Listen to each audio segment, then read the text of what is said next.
How do you stretch a budget, especially when you're just starting out? Hey everyone, this is Sharon Ross with Marketing Technology Coach. And the short answer is first, look at what you already have. I know some people think, oh, it should be free stuff, but no, that's actually second, using free versions. Then third, using trial versions or beginner versions. But that's not much of an answer. So let me explain. Now, I say look at what you already have. If you've been on this planet for a while, you probably have some stuff around. So it's either courses you've already purchased, books you've already purchased, gifts that were given to you because somebody knows you have an interest in something, subscriptions you already have, equipment you already have. You get the idea. And then look at what you have and how can you use it to its maximum.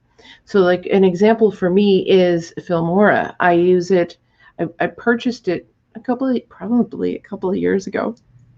And I've only scratched the surface when I started using it. I had a particular project that I had it for, and it was easy enough to do exactly what I wanted to do in that project. But recently, I've been digging into it a little bit more at some of the more advanced features or other options that I didn't even bother to look at. And now I am, and it's like, oh, well, that's pretty cool. I can do that. I can do that. So instead of having to buy another piece of software or subscription software, I can use what I already have. This is also not only in technology, but like in your life. Do you have a gym membership you're not using? I know I could use mine more than I am right now, and look at what else is available. The second is using free versions of things. So there's lots of stuff out there that'll get you started with a very free version that's always free for the very small beginner user. And then the third one, of course, is using trial versions or beginner versions, very low cost entry versions of a software subscription or whatever. I'm going to go into that more tomorrow. Today, I actually want to focus on the free versions of things.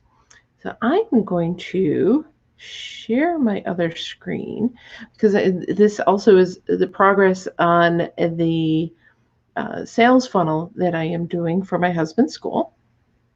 So let me bring that up over here, and we'll go into it. I've done a little bit more work on it. I still have to work on the aesthetic of it all, and hopefully the next day or two I'm going to get that done. But what I was working on is getting it wired up correctly. And by that I mean I wanted very specific fields and information from this, even though it's a simple form. Wanted the first name, last name, phone number, and email. And here's where it starts to get fun. I wanted the parent who is filling out this form to be able to tell us how they would like to be contacted. And in ClickFunnels, there's a couple of different ways you can do it, but I wanted to do it this way specifically because I'll tie it back into the free version. So I needed to have a custom input type, and it was how do they want to be contacted? And this was a drop down where they could select email or phone. Now, why did I want to do that? Because I am using the free version of MailChimp. And in order for that to show up in MailChimp, let me bring up the picture. So you wanted that contact type to show up here so that when we are reaching back out to the parents, the person who's doing that knows whether to contact them via phone number or their email.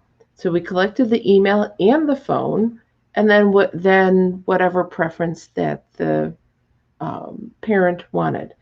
I needed to set up this as a merge type within MailChimp, and then put that here so that ClickFunnels knew where to send it. But there was one more thing that needs to happen in ClickFunnels, and that is setting up the integration. And you can set up multiple MailChimps. The one from my husband's school I set up today. And the reason I was excited about being able to set up more than one MailChimp is because I'm using the free version. So I'm using the free version, and I'm kind of limited in what I can do, but by using the free version, I can set up the one funnel to the one MailChimp account, and they can work within that. And it's a smaller school, so I'm not going to go over I think it's 2,000 contacts that the free version allows you to have. And it just goes into that one. It's one one account, one audience, and it's all wired up nicely, and it doesn't cost me extra money. There are other ways to get this done, but those cost money. This is the wired up inexpensively type of version. And now it brings me to the question of the day. So I got that over here. I'm going to put it in the comments.